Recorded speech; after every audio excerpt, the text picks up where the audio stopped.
Now, what is the correct way to pronounce your stage name? T.A. Thomas. Yeah, not Ty, not Tay, because they be saying a bunch of crazy shit. It's T.A. Thomas. Do people misspell this stage name as well? Yeah, sometimes they put like little dots in between. None of that. It's just T.A. space Thomas. Now, can you explain the reasoning for that? Why there are no dots between T and A? I mean, it just looked better to me. Yeah, no deep reason. It just looked better. And what does that acronym stem for? TA stand for Terrence, Antoine, and of course my last name is Thomas. Now, what do you notice people do more, zooming out? Mispronounce this stage name of yours or misspell it? Shit, both. Some people put the little dots in there, and people be saying Tay Ta. It trips me out every time. Now, do you accept any abbreviations of this stage name of yours? Not a damn one. So you prefer people to call you T.A. Thomas in full? Every time. And for those in the audience getting to know you for the very first time, care to share your screen name on Instagram? Yeah, T.A. Thomas. And in that bio of yours, wanted you to break some things down. Let's go. With the first phrase being Southern Soul. Yeah. Can you explain the meaning behind that phrase there? Yeah, Southern Soul is a very niche genre of music that's local to the Bible Belt. I'm from Mississippi, so I was raised on Southern Soul music. It's kind of a combination of gospel, blues, R&B, soul, country, is all of it, you know. And I grew up on that stuff, and it's what I do. Now, if there was a Mount Rushmore of 4 Southern Soul recording artists, who would be on there for you? Sir Charles, TK Soul, the Williams Singers, and my boy Bobby Rush. Well, Bobby Rush is more blues, but you know, I'm gonna throw him in the Southern Soul. Carr Thomas, not Carr Thomas, Carr Sims. Now, can you explain why for each of these names you provided? Yeah, they're really just all people my dad grew up playing around me when I was a jit, you know, and yeah, I leave from my dad's house on the weekend and I go home and download it and listen to it. Yeah. And for transparency, do you know any of these people personally by any chance? Whoa, I know Bobby Rush personally, but once again, he's blues, Southern Soul. Yeah, I know some Southern Soul artists, but like I know him some, pretty sure. But Bobby Rush in particular, how did you get a chance to meet him? At the gas station on Bobby Rush Avenue. That's some crazy shit. And can you take the audience back to that moment there? Yeah, I was leaving school. I was getting ready to head to the crib, and I was just getting some gas on Bobby Rush Avenue. And I ran into Bobby Rush, man. I'm like, yo, you Bobby Rush, man. And it was like a whole moment to meet somebody just such a legend in Mississippi. Yeah. And do you recall what age you were back then or what grade? Definitely was about 20 years old, and I was a junior at Jackson State. And was that the only time you two have linked? Yeah, only time. Now, if any of these people you named, watching this interview, on that Mount Rushmore you provided, anything you want to say to any of them watching or listening to this interview? Yeah, I mean, one, I appreciate you for the inspiration, and yeah, I'm now carrying this torch of Southern Soul, climbing up the mainstream ladder, and yeah, I need y'all to jump on these records, man. Yeah. And when it comes to religion, you mentioned gospel, things of that nature. Do you follow religion? Absolutely. And care to share what that is as well? Yeah, I'm a PK actually. So I grew up in church. I'm a Christian. Yeah, church is a very big part of of me growing up, and it's still a big part of my moral compass now. And was this the mother side of your family, father side of your family, or both raising you under this religion? Yeah, my mom was actually the pastor, but my dad is also a Christian, so both parents was very spiritual. But my mom was definitely a little bit more spiritual than my dad. Now, once again, back to your stage name. Mm-hmm. Any connection Yeah. to the following recording artists? Yeah. Leon Thomas. Nah, I just had somebody ask me that. That's crazy. Nah.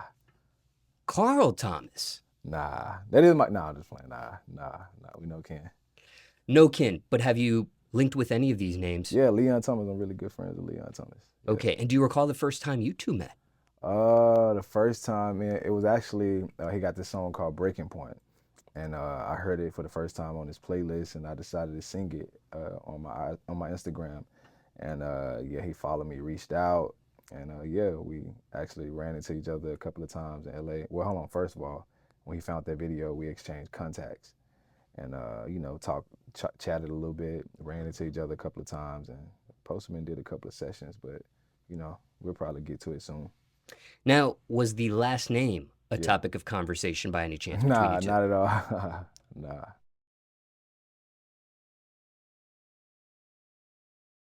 What's been your biggest song so far in your music catalog? My biggest song in my music catalog is a song called WIA, and that stands for Where I'm At. And why do you consider that song in particular to be your biggest at this point? Well, one, just going off the streaming data, but two, it also was you know, for somebody that sing a lot of ballads and mid-tempo, slow tempo, it was one of the upbeat songs that I feel like I kind of cracked the code of a guy that really singing on an up-tempo record. Yeah. Now, in regards to this song, is there any unknown facts or stories in regards to it that's never been publicly mentioned before? Could be in regards to creating it, recording it, or releasing it. Man, let me think. Nah, I mean, I didn't lay most of the melodies. Like the melodies was laid by me and two other people. Yeah, that's probably the only unknown thing, you know. And did you know when you were creating, recording, or releasing this song back in those days that it was going to become one of your biggest? I knew it was gonna be a big radio record. I knew it was. I knew it was gonna be a big record for me. I did. And at what point did you get that feeling? It really was playing it back and the message in the song.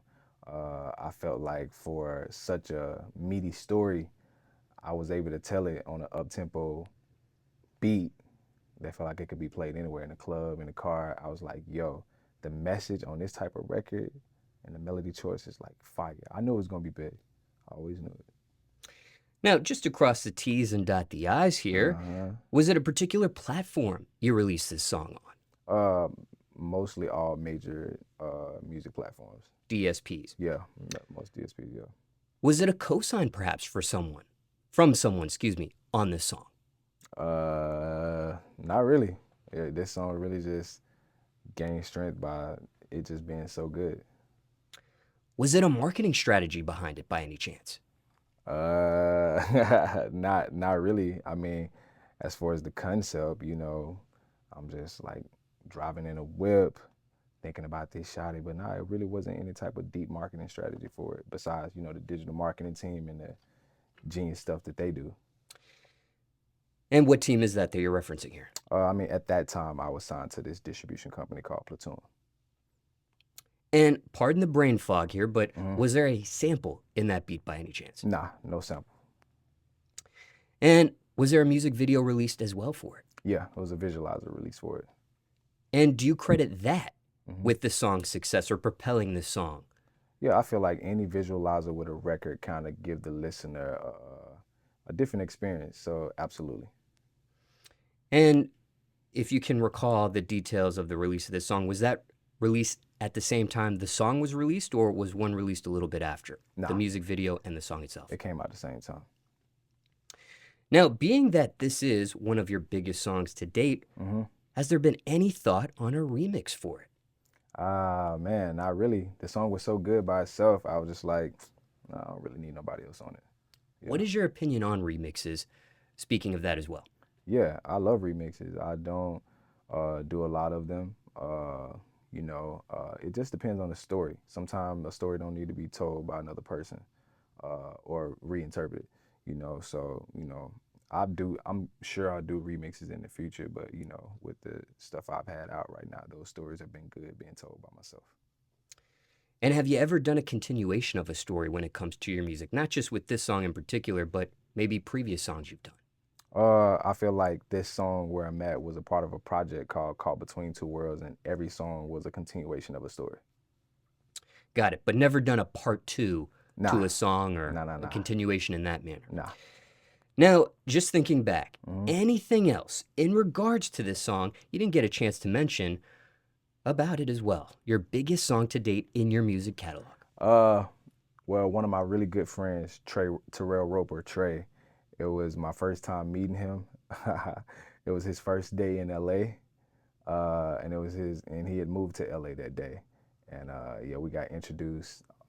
All that happened that day, and this was the first session he ever had with me. And a last question about this song. Yeah. As big as this song has been for you, Yeah. are there any flaws in it when you listen to it back now? Nah, no flaws. It was pretty nice and neat the way it is. Nothing you wish you could have changed, nothing you would have done further to it? Nah.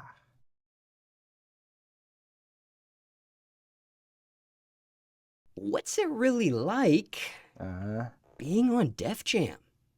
Man, it's crazy. A lot of hard work been put in to get to this moment of being on this label.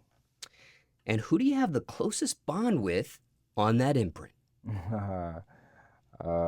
This guy named Jeremy J. Johnson Williams Jenkins. Now, my homie J. Dot, man. Who's off camera to the side of you during this interview? Yeah. Now, what's that connection like? First of all, he was the guy that signed me. He reached out to me during the time that I put out this amazing project called Caught Between Two Worlds, and just showed mad interest, and he showed interest from listening to the music, and you know, got the thing that I love about what I do, and that's Southern Soul, being that he's also from the South, so, you know. And did you have a bond with him prior to that moment there? I feel like that moment when we first got introduced, that's when the bond was beginning to be built. Two Southern guys, yeah.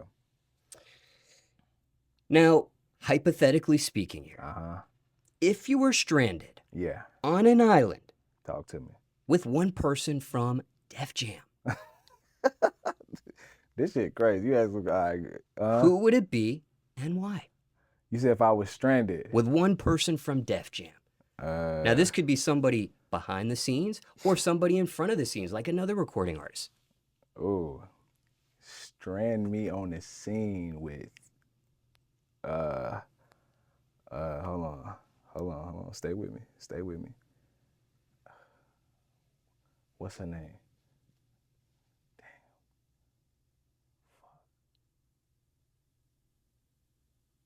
He said stranded on the island. Yes, with one person. And I'm a man. All right. Strand me on the island with Strand me on the island with Money Long. What's up, Money? I'm just talking shit, man. And, okay. Now, zooming out. When it comes to Def Jam and Tunji specifically, what's it really like working with him as well? Oh, Tunji's cool. I've been knowing Tunji for a minute. I actually used to be in a group, and Tunji gave us a deal over at RCA, and we got a chance to work with him. And just for reference, care to share the name of the group back then? Next Town Down. And what's a studio session like when Tunji's in the room? It's really just playback. You know, most of the time I'm in the studio with him just listening to records. Yeah. And out of all of his characteristics, what do you enjoy the most about him? His ear. Got a really good ear. And just to be fair, on the opposite end of the spectrum, is there a characteristic of his you can't stand? Bugs you, bothers you. Bothers me. Gets under your skin, perhaps. Damn, you gonna get me in trouble, bro. Damn. Not really. I mean, he cool guy. He cool. You know, he a little quiet. Gotta talk a little more, man. And even though he is quiet as you described, Yeah. or as quiet as you described, what's the best advice you received from him, or most important thing you learned being around him so far? Oh, well, when I met him, being in the group, he didn't give us the deal the first time we met. He just told us to put in the work, and he'll check in with us. It was a year later we met back up with him, and he signed us. So, best advice: hey, you got to put in that work, man. Hard work kind of pays off, and being dedicated to your art. And he kind of seen it through in that regard. Once we went harder, and he wound up signing us a year later. And speaking of that group, Mm-hmm. what's the current status between you and those previous members? Yeah, we're no longer together, but we're still very cool. They're my brothers. We're super tight. And what was the reasoning for the end of that group back then? Just the pandemic was a hard time. I had a loss during that time, lost a parent. Just a different time, and also just had a different story to tell. I couldn't tell it with 4 other people. And when it came to the end of that group, was that you that first pulled away from it, or was it another member? Mutual agreement. Okay, got it. Yeah.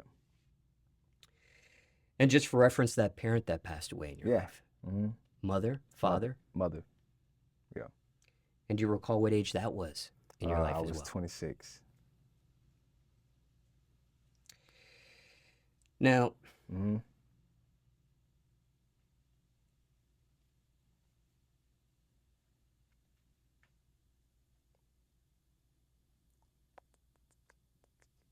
when it comes to your mother, Yeah.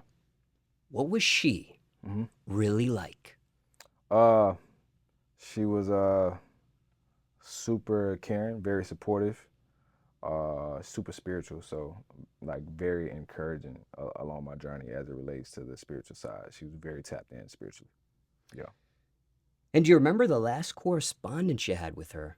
Yeah, I do. It was actually encouragement. I was getting ready to do a show. And where was that show at the time? It was in Chicago. It was at the University of Chicago, I think. Yeah. And what was that conversation like? Anytime I go on the stage, my people always encourage me. I send it in the group chat with my sisters, my pops. I'm just like, yo, I'm finna get ready to hit the stage. My phone will be off. I'll holler at you guys after. And that little encouragement means a lot to me. So just to be more specific, that last correspondence with her, was that a FaceTime video call? It was a phone call. Phone call. Yeah. Got it. Mm-hmm. And between that last correspondence, how long before she ends up passing from that moment? You want to know what's crazy? It was actually hours later. And how were you notified? Through a phone call. Now, do you have a favorite memory of your mother you'd like to share with the audience today? A favorite memory would be her seeing me perform for the first time. Yeah, it was crazy. And do you recall what age you were, what grade you were in, and where that took place by any chance? I was like 22 years old, and I was at the Grammy Museum in Mississippi. And I was in the group Next Town down then. Yeah.